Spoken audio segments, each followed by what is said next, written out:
Calcul littéral toujours, grand 3, évaluer une expression littérale, qu'est-ce que ça veut dire?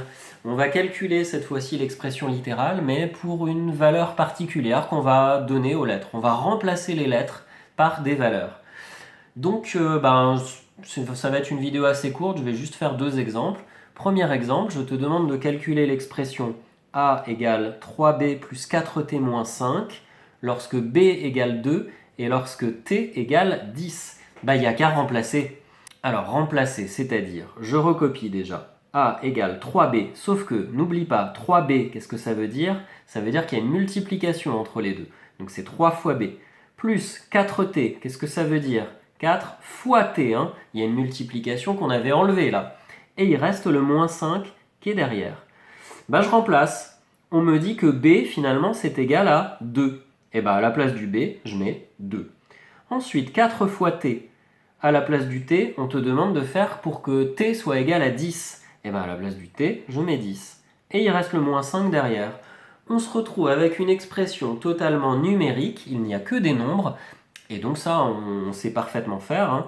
On sait qu'il faut faire la multiplication d'abord, donc ça va donner 3 fois 2, 6, plus 4 fois 10, 40, moins 5. Ensuite, addition et soustraction à la suite, donc on fait de gauche à droite, ça fait 46 moins 5, réponse A égale 41. Voilà, on a simplement remplacé, alors je vais peut-être le mettre en couleur, le B devait être égal à 2, donc là où il y avait B, j'ai remplacé par 2. Le T devait être égal à 10, donc là où il y avait T, j'ai remplacé par 10. Attention, n'oublie pas de remettre les symboles de multiplication qui sont cachés.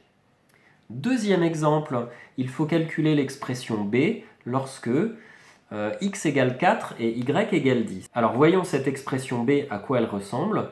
2x, n'oublie pas que c'est 2 fois x. 7xy carré, ça c'est compliqué. Et 7x, ça devient déjà 7 fois x. xy collé, on sait que c'est x fois y. Et ensuite, n'oublie pas, y au carré, ce n'est rien d'autre que y fois y. Et puis j'ai encore un plus 10 derrière qu'il ne faut pas oublier de recopier.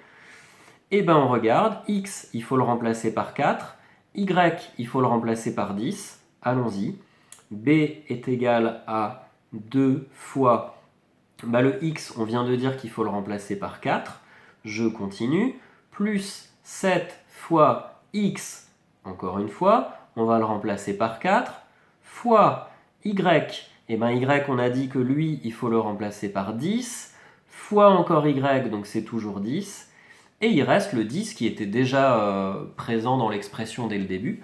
On n'a plus qu'à calculer. Multiplication en premier, ça nous donne b égale 8, plus, alors là c'est un peu plus long, 7 fois 4 ça fait 28, 28 fois 10, 280, encore fois 10 ça fait 2800.